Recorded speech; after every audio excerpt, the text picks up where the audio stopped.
ইরানের পরমাণু রক্ষার দায়িত্ব নেবে পুতিন। খেলা কিন্তু জমে গেল। ইরান ইসরায়েলের হামলা পাল্টা হামলা চলছে।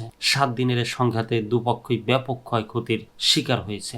ইসরায়েল ইরানের পরমাণু ও সামরিক স্থাপনাগুলোকে টার্গেট করছে। অন্যদিকে ইরান ও ইসরায়েলের বিভিন্ন গুরুত্বপূর্ণ স্থাপনাগুলোতে চালাচ্ছে পাল্টা হামলা। তবে যুক্তরাষ্ট্র এই যুদ্ধে জড়িয়ে পড়ার সম্ভাবনা উদ্বেগ বাড়াচ্ছে। এমন পরিস্থিতিতে ইরানের পরমাণু প্রকল্পকে রক্ষা করার জন্য প্রস্তাব দিয়েছেন রাশিয়ার প্রেসিডেন্ট ভ্লাদিমির পুতিন। এক প্রতিবেদনে এমনটা জানিয়েছে সংবাদ মাধ্যম দ্য ইকোনমিক টাইমস। পুতিন বলেছেন, ইরানের সঙ্গে রাশিয়ার সম্পর্ক ভালো, তাই আমরা ইরানকে একটি প্রস্তাব দিয়েছি।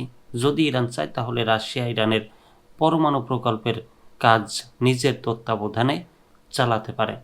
ইরানের ইউরেনিয়াম যাতে শুধু শান্তিপূর্ণ কাজে ব্যবহার করা হয় সে বিষয়েও রাশিয়া নজর রাখতে চায়।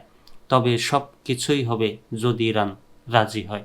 তিনি আরও জানান, ইরানের বুশেহার শহরে 2টি পারমাণবিক চুল্লি তৈরি হচ্ছে।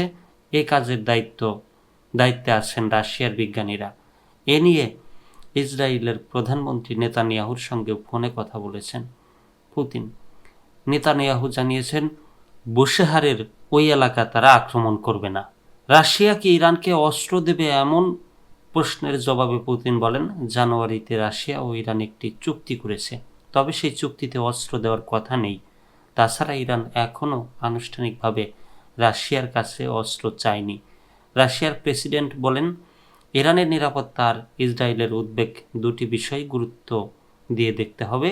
শান্তিপূর্ণ উপায়ে ইরান যাতে পরমাণু শক্তি ব্যবহার করতে পারে আর ইসরায়েল যেন তাতে ভীত না হয়, এ দুই বিষয় একসঙ্গে সমাধান করা সম্ভব।